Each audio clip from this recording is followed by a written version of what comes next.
Surah Al-Nur, the light. This surah is Madinan, containing 9 sections and 64 verses. بسم الله الرحمن الرحيم. In the name of Allah, the infinitely gracious, the most merciful. سورة أنزلناها وفرضناها وأنزلنا فيها آيات بينات لعلكم تذكرون. This is a chapter which we revealed. We made its rulings obligatory, and we revealed therein clear verses so that you may attain advice. الزانية والزاني فاجلدوا كل واحد منهما 100 جلدة ولا تأخذكم بهما رأفة في دين الله إن كنتم تؤمنون بالله واليوم الآخر وليشهد عذابهما طائفة من المؤمنين. As for the male and female fornicator, lash each one of them with 100 lashes, and let not any pity for them take hold of you in the religion of Allah if you believe in Allah and the last day, and a group of Muslims should witness their punishment. الزاني لا ينكح إلا زانية أو مشركة والزانية لا ينكحها إلا زان أو مشرك وحرم ذلك على المؤمنين. The male fornicator would only marry a female fornicator or a polytheist, and the female fornicator or polytheist only a fornicator or polytheist would marry her, and all of this is forbidden for the believers. والذين يرمون المحصنات ثم لم يأتوا بأربعة شهداء فاجلدوهم 80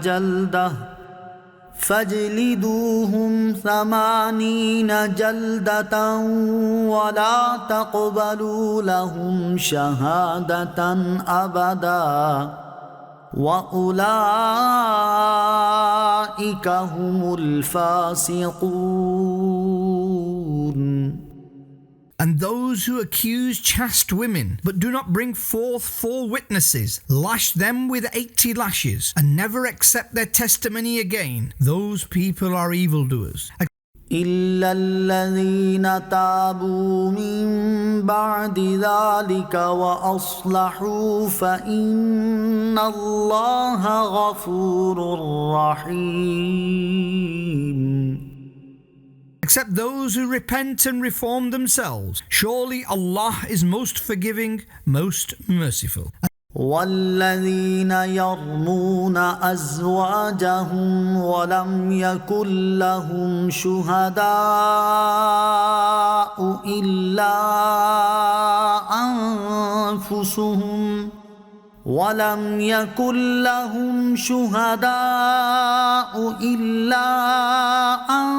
أنفسهم فشهادة أحدهم 4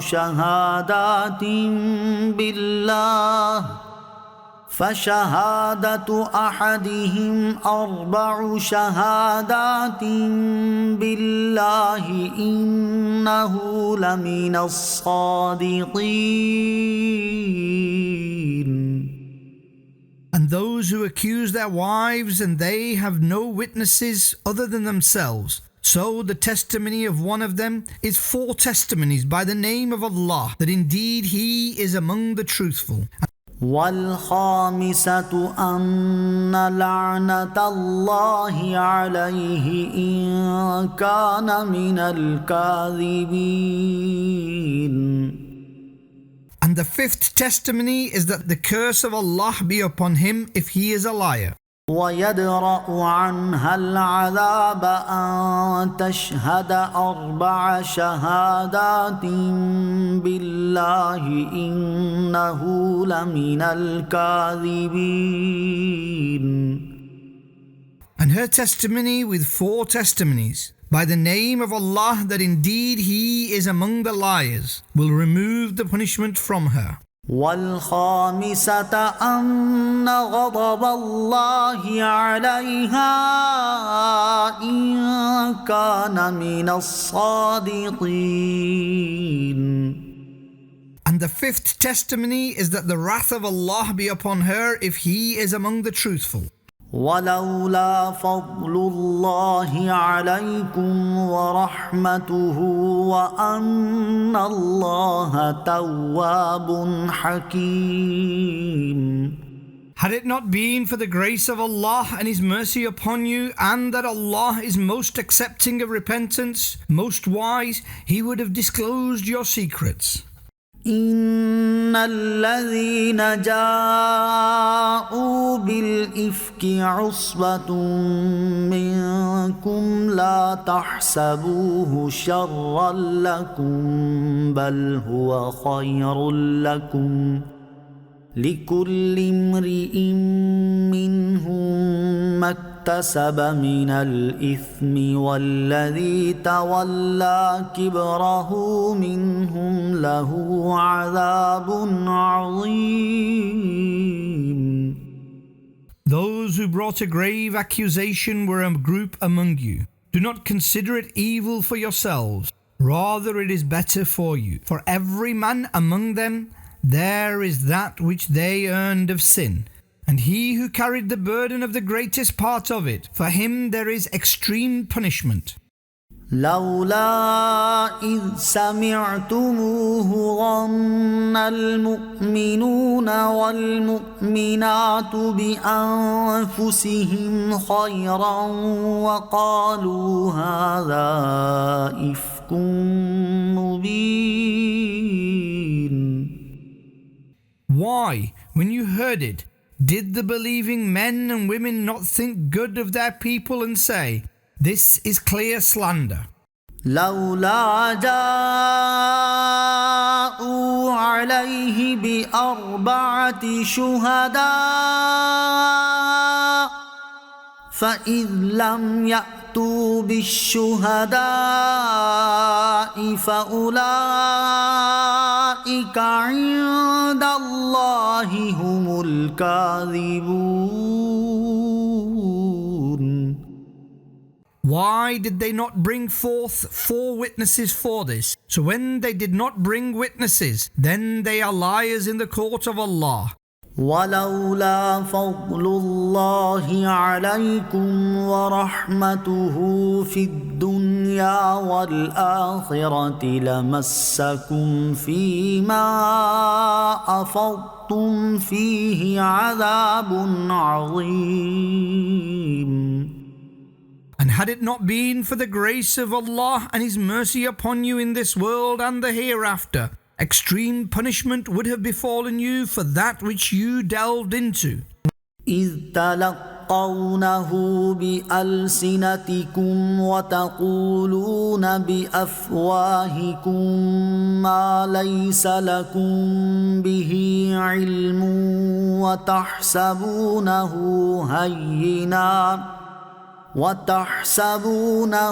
هينا وهو عند الله عظيم. When you would bring it to your tongues after listening to each other, and you uttered with your mouths what you had no knowledge of and deemed it to be trivial, and yet it was most grave with Allah. ولولا إذ سمعتموه قلتم ما يكون لنا أن نتكلم بهذا سبحانك هذا بهتان عظيم. Why, when you heard it, did you not say, it is not permissible for us to say this? O Allah, you are pure. This is serious slander. يعظكم الله أن تعودوا لمثله أبدا إن كنتم مؤمنين. Allah advises you that never return to such an action if you are people of faith. ويبين الله لكم الآيات والله عليم حكيم. And Allah clearly states verses for you, and Allah is all-knowing, most wise. إن الذين يحبون أن تشيع الفاحشة في الذين آمنوا لهم عذاب أليم في الدنيا والآخرة والله يعلم وأنتم لا تعلمون. Those who desire that indecency spreads within Muslims, there is a painful punishment for them in this world and the hereafter, and Allah knows and you know not.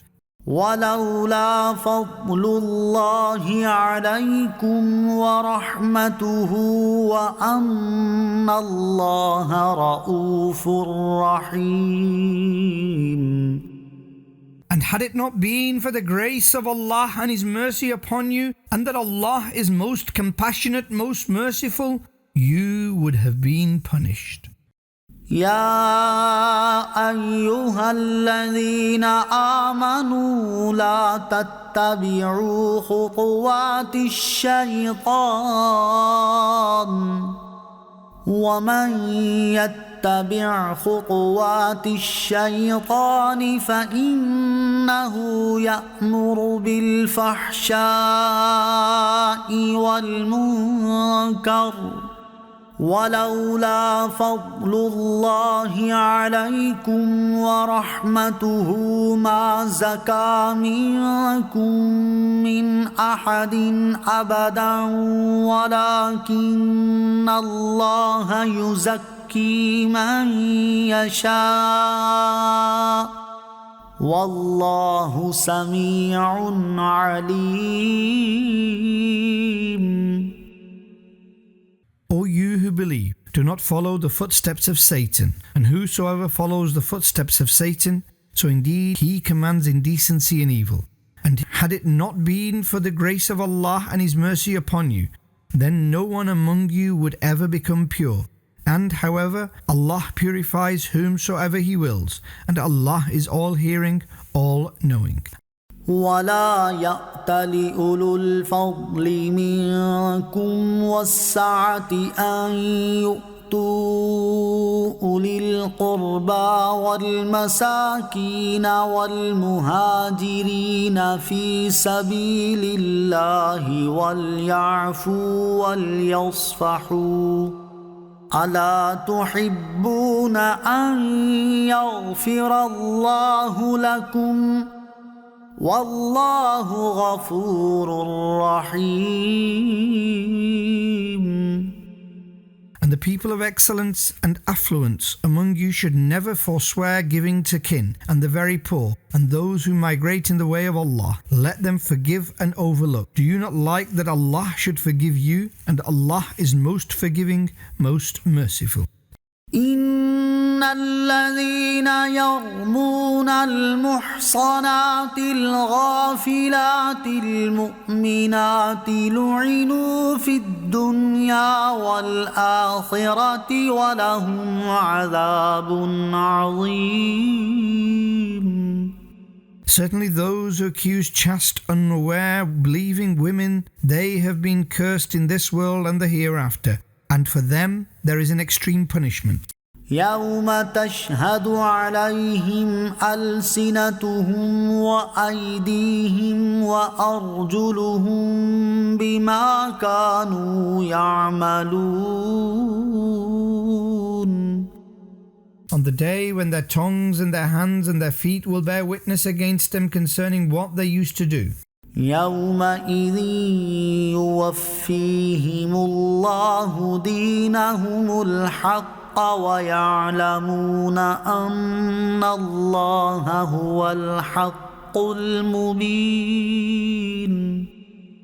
On that day, Allah will give them their true punishment in full, and they will come to know that Allah is the clear truth.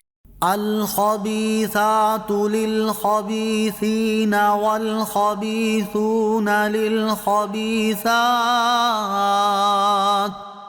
والطيبات للطيبين والطيبون للطيبات أولئك مبرؤون مما يقولون لهم مغفرة ورزق كريم. Foul women are for foul men, and foul men are for foul women. Pure women are for pure men, and pure men are for pure women. They, the pure, are free from that which people are saying. For them there is forgiveness and sustenance of honor. يا أيها الذين آمنوا لا تدخلوا بيوتا غير بيوتكم حتى تستأنسوا وتسلموا على أهلها ذلكم خير لكم لعلكم تذكرون. O you who believe, do not enter houses other than your own until you seek permission and greet the residents. This is better for you, so perhaps you will be mindful. فإن لم تجدوا فيها أحدا فلا تدخلوها حتى يؤذن لكم وإن قيل لكم ارجعوا فارجعوا هو أزكى لكم والله بما تعملون عليم. Then if you do not find anyone therein, do not enter them until you are granted permission. And if you are told, go back, then return. This is purer for you, and Allah knows all that you do. ليس عليكم جناح أن تدخلوا بيوتا غير مسكونة فيها متاع لكم والله يعلم ما تبدون وما تكتمون. There is no blame upon you for entering uninhabited houses, i.e., travel lodges, in which there is benefit for you, and Allah knows whatever you reveal and whatever you conceal.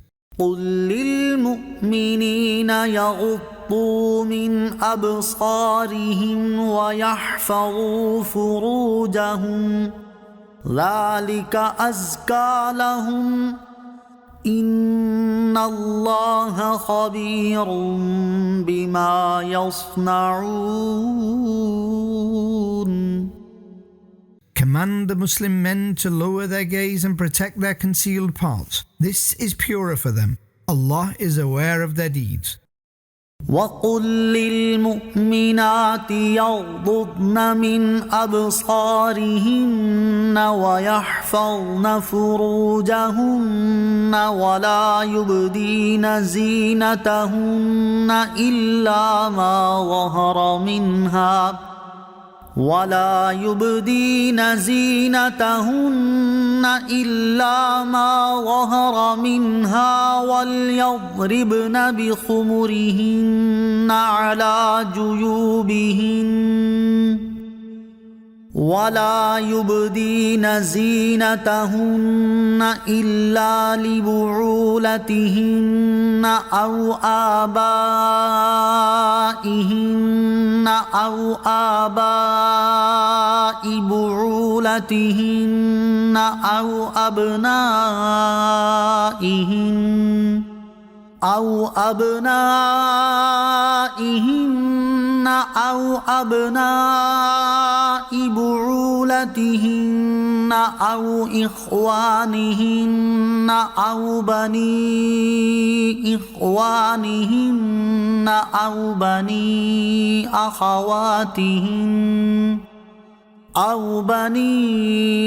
أخواتهن أو نسائهن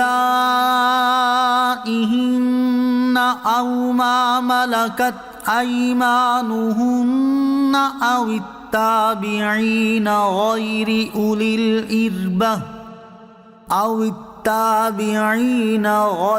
أولي الإربة من الرجال أو الطفل الذين لم يظهروا على عورات النساء ولا يضربن بأرجلهن ليعلم ما يخفين من زينتهن وتوبوا إلى الله جميعا أيها المؤمنون لعلكم تفلحون. Command the Muslim women to lower their gaze and protect their chastity, and to not reveal their adornment except that which is apparent itself, and they should draw their headscarves over their chests. And they should not reveal their adornment, except for their husbands or their fathers, or their husbands' fathers, or their sons or their husbands' sons, or their brothers or their brothers' sons, or their sisters' sons, or their Muslim women, or those maidservants whom they rightfully own, or the servants among men who have no lust, or those children who are not aware of the veiled parts of women. And they should not stamp their feet so that their concealed adornment becomes known. Turn in repentance to Allah, O believers, in hope of succeeding. وأنكحوا الأيام منكم والصالحين من عبادكم وإمائكم إن يكونوا فقراء يغنهم الله من فضله والله واسع عليم. And marry the unmarried among you and the righteous among your slaves and the bondswomen. If they are poor, Allah will enrich them with His grace, and Allah is most bestowing, all-knowing. وَلْيَسْتَعْفِفِ الَّذِينَ لَا يَجِدُونَ نِكَاحًا حَتَّى يُغْنِيَهُمُ اللَّهُ مِنْ فَضْلِهِ وَالَّذِينَ يَبْتَغُونَ الْكِتَابَ مِمَّا مَلَكَتْ أَيْمَانُكُمْ فَكَاتِبُوهُمْ إِنْ عَلِمْتُمْ فِيهِمْ خَيْرًا وآتوهم مما لله الذي آتاكم ولا تكرهوا فتياتكم على البغاء إن أردنا تحصنا لتبتغوا عرض الحياة الدنيا ومن يكرههن فإن الله من بعد إكراههن غفور رحيم. And those who are unable to marry, let them remain chaste until Allah enriches them with His grace. And those among whom you rightfully own who desire freedom on the condition of earning wealth, so write it for them if you know of good in them, and give to them from the wealth of Allah which He has granted you, and do not compel your maidservants to fornicate, especially if they themselves want to abstain, that you may seek the wealth of worldly life, and whosoever compels them, then indeed Allah, after their compulsion, is most forgiving, most merciful. ولقد أنزلنا إليكم آيات مبينات ومثلا من الذين خلوا من قبلكم وموعظة للمتقين. And we certainly revealed clear verses to you and the state of those who have passed before you and advice for the pious. الله نور السماوات والأرض مثل نوره كمشكاة فيها مصباح المصباح في زجاجة الزجاجة كأنها كوكب دري يوقد من شجرة مباركة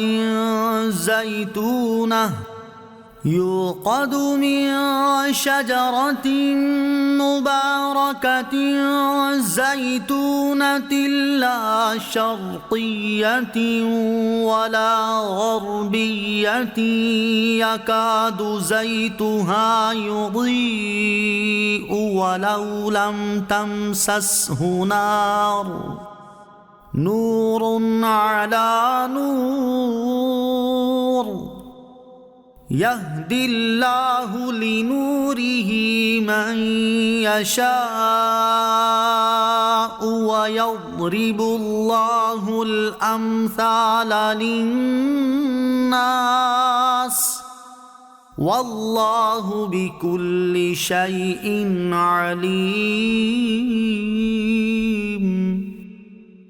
Allah is the one who illuminates the heavens and the earth. The example of his light is like a niche in which there is a lamp. The lamp is in a crystal. The crystal is like a shining star, lit from the oil of the blessed olive tree, neither eastern nor western. It is near that its oil ignites even if fire does not touch it. Light upon light.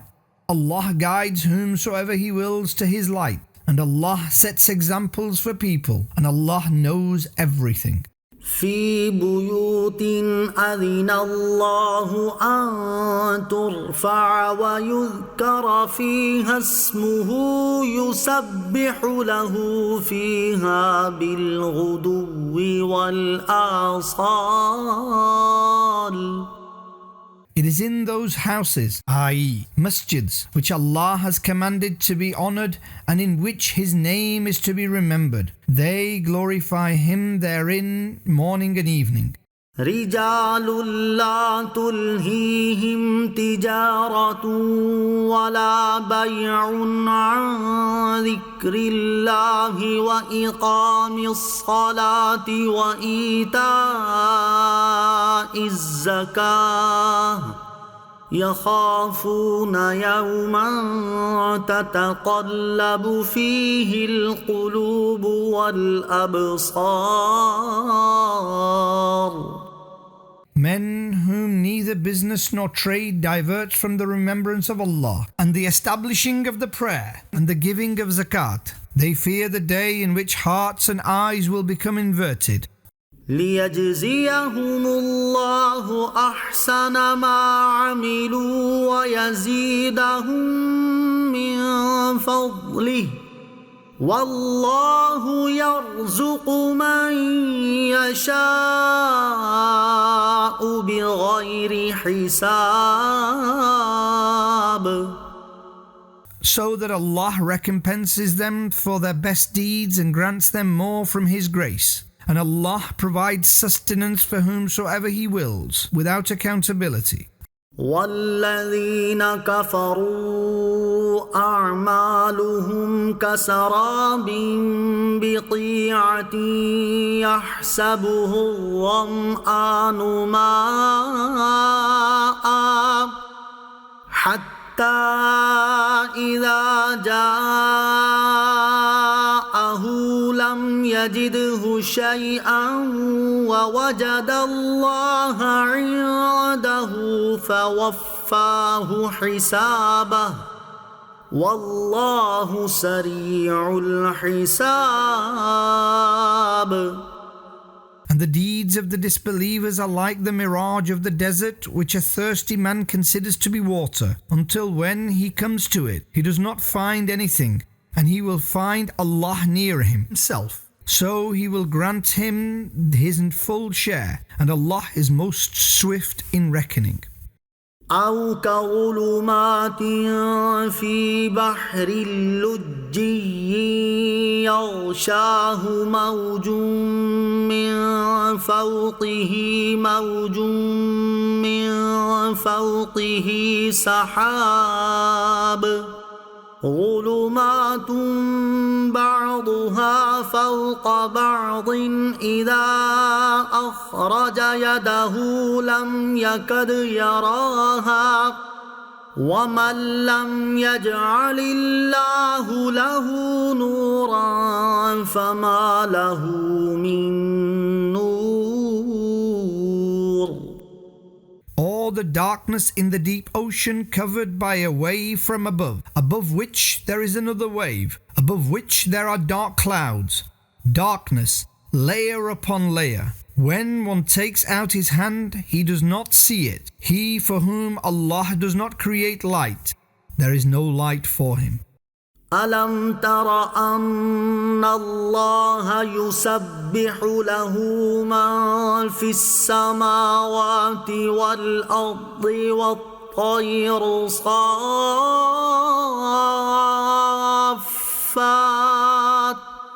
كل قد علم صلاته وتسبيحه والله عليم بما يفعلون.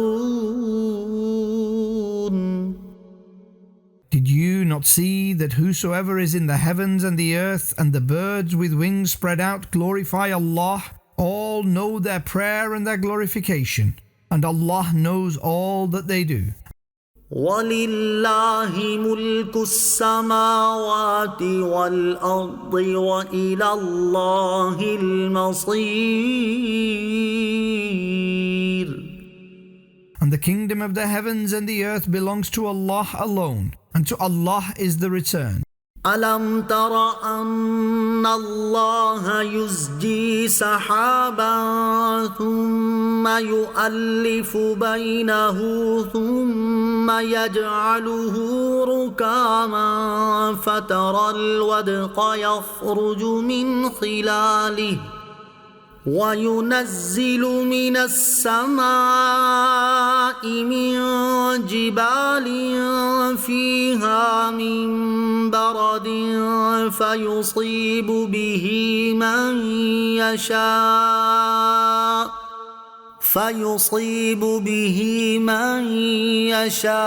يشاء ويصرفه عن من يشاء يكاد سنا برقه يذهب بالأبصار.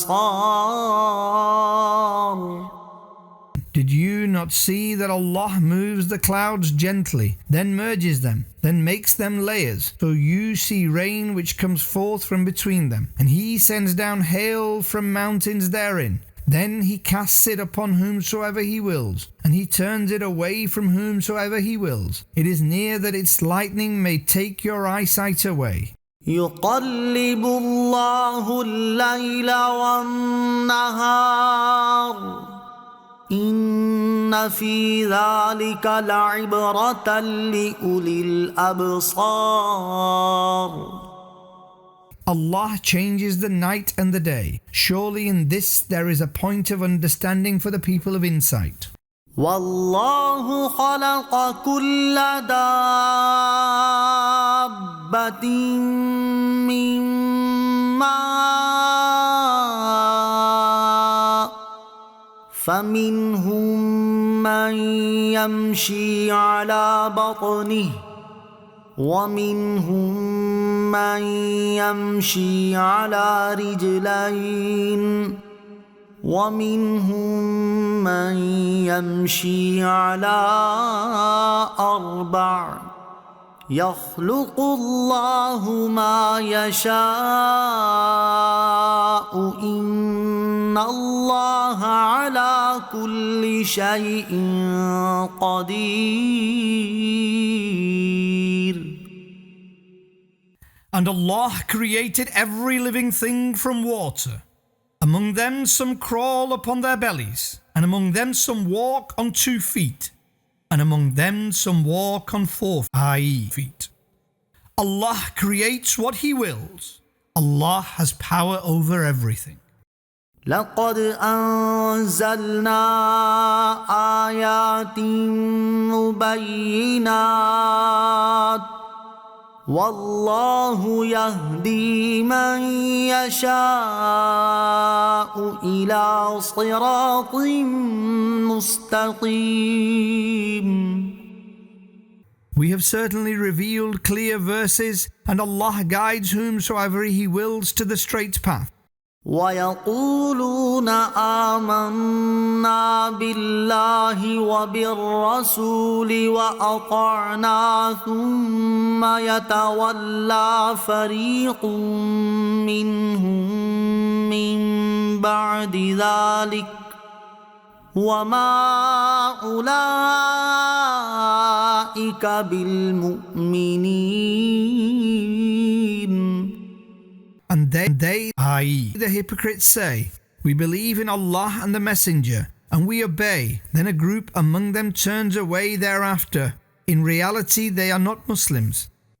وَإِذَا دُعُوا إِلَى اللَّهِ وَرَسُولِهِ لِيَحْكُمَ بَيْنَهُمْ إِذَا فَرِيقٌ مِّنْهُمْ مُعْرِضُونَ. And when they are called to Allah and His Messenger that He may judge between them, a group among them turns away. وَإِن يَكُن لَّهُمُ الْحَقُّ يَأْتُوا إِلَيْهِ مُذْعِنِينَ. And if the verdict is in their favor, they come towards it hastily. أفي قلوبهم مرض أم ارتابوا أم يخافون أن يحيف الله عليهم ورسوله بل أولئك هم الظالمون. Is there disease in their hearts, or do they doubt, or do they fear that Allah and His Messenger will oppress them? Rather, they are the oppressors. إنما كان قول المؤمنين إذا دعوا إلى الله ورسوله ليحكم بينهم أن يقولوا سمعنا وأطعنا وأولئك هم المفلحون. The word of the Muslims is only this, that when they are called to Allah and His Messenger, that He may judge between them, they say, "We hear and we obey," and these people are the successful. ومن يطع الله ورسوله ويخشى الله ويتقه فأولئك هم الفائزون.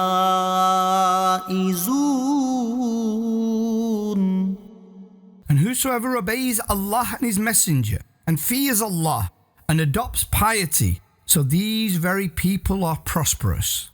وأقسموا بالله جهد أيمانهم لئن أمرتهم ليخرجون قل لا تقسموا طاعة معروفة إن الله خبير بما تعملون.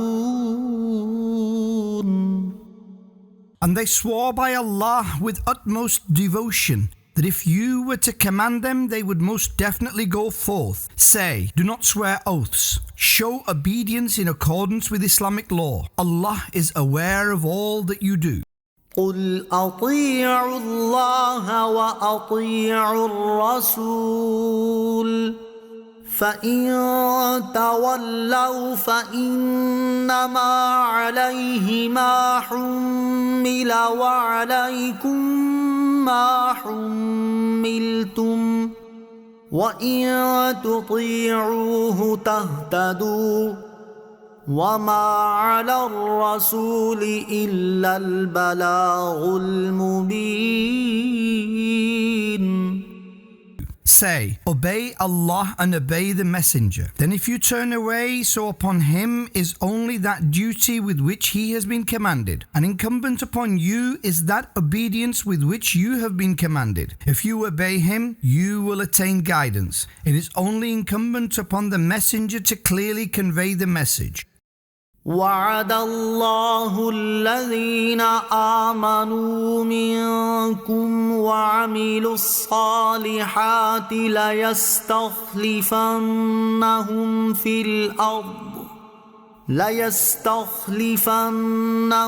في الأرض كما استخلف الذين من قبلهم وليمكنن لهم دينهم الذي ارتضى لهم وليبدلنهم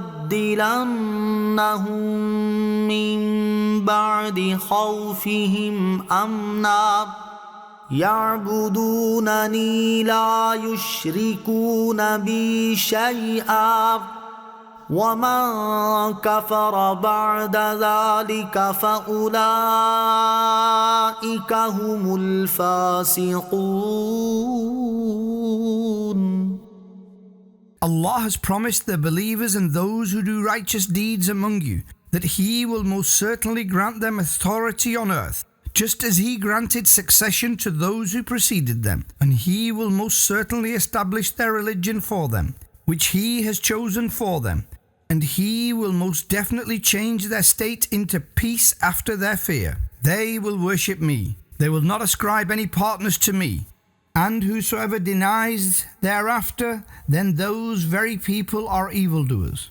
وأقيموا الصلاة وآتوا الزكاة وأطيعوا الرسول لعلكم ترحمون.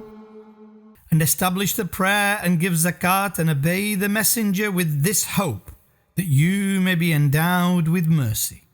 لا تحسبن الذين كفروا معجزين في الأرض ومأواهم النار ولبئس المصير. Never think the disbelievers will prevail over us in the earth. Their abode is the fire. What a terrible destination it is. يا أيها الذين آمنوا ليستأذنكم الذين ملكت أيمانكم والذين لم يبلغوا الحلم منكم 3 مرات من قبل صلاة الفجر وحين تضعون ثيابكم من الظهيرة ومن بعد صلاة العشاء 3 عورات لكم ليس عليكم ولا عليهم جناح بعدهن طوافون عليكم بعضكم على بعض كذلك يبين الله لكم الآيات والله عليم حكيم. O you who believe, your slaves and those who have not yet reached the age of puberty among you should seek permission from you to enter on 3 occasions: before the dawn, Fajr prayer, and when you remove your upper garments at midday, and after the night, Isha prayer.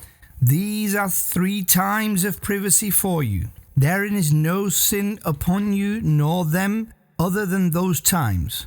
They come to you often attending to one another. Thus Allah states verses for you, and Allah is all-knowing, most wise. وإذا بلغ الأطفال منكم الحلم فليستأذنوا كما استأذن الذين من قبلهم كذلك يبين الله لكم آياته والله عليم حكيم. And when the children among you reach the age of youth, they should seek permission just as those who preceded them sought permission. Thus Allah states His verses to you, and Allah is all-knowing, most wise. والقواعد من النساء اللاتي لا يرجون نكاحا فليس عليهن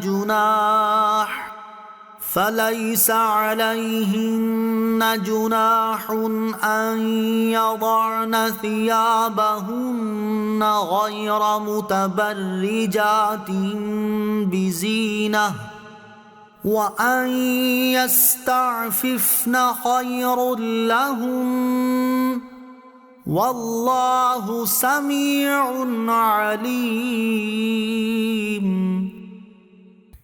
And the elderly women sat at home who have no desire to marry, so there is no sin upon them if they remove their outer layer of clothing without revealing their adornment. To refrain from this too is better for them, and Allah is all-hearing, all-knowing. ليس على الأعمى حرج ولا على الأعرج حرج ولا على المريض حرج ولا على أنفسكم أن تأكلوا من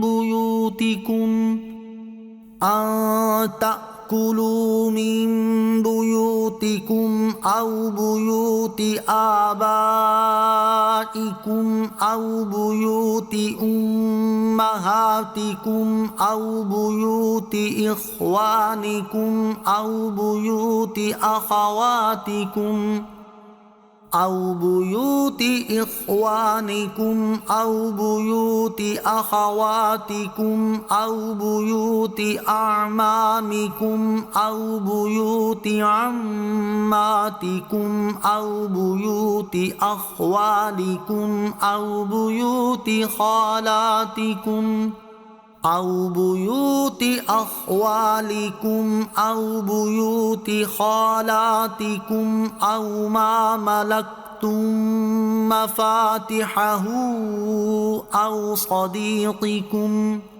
ليس عليكم جناح أن تأكلوا جميعا أو أشتاتا فإذا دخلتم بيوتا فسلموا على أنفسكم تحية من عند الله مباركة طيبة كذلك يبين الله لكم الآيات لعلكم تعقلون.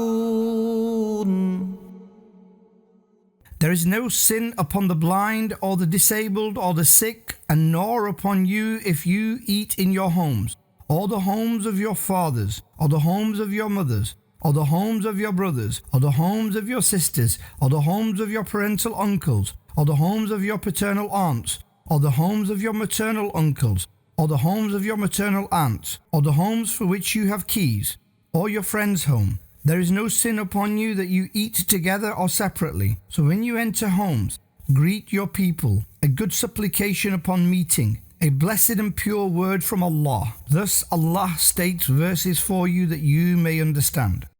إنما المؤمنون الذين آمنوا بالله ورسوله وإذا كانوا معه على أمر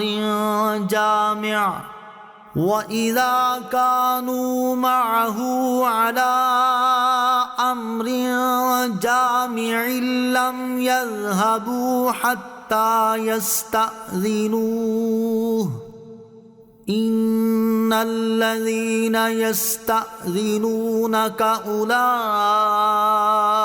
الذين يؤمنون بالله ورسوله فإذا استأذنوك لبعض شأنهم فأذن لمن شئت منهم واستغفر لهم الله إن الله غفور رحيم. The believers are those who believe in Allah and His Messenger, and when they are with Him for a congregational matter, they do not leave until they seek permission from Him. Indeed, those who seek permission from you, those very people believe in Allah and His Messenger. So, O beloved Prophet, when they seek permission from you for some matters of theirs, grant permission to whomsoever you will among them, and seek forgiveness for them from Allah. Indeed, Allah is most forgiving, most merciful.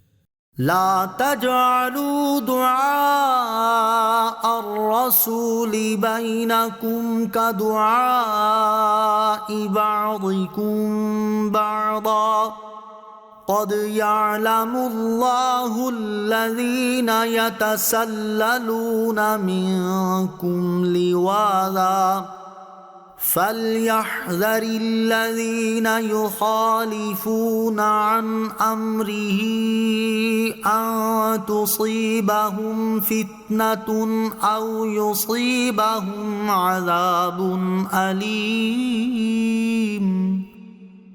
O people, do not make the calling of the messenger between yourselves the way you call one another. Allah certainly knows those who withdraw among you stealthily. So those who oppose His command should fear lest a calamity should befall them or a painful punishment should befall them.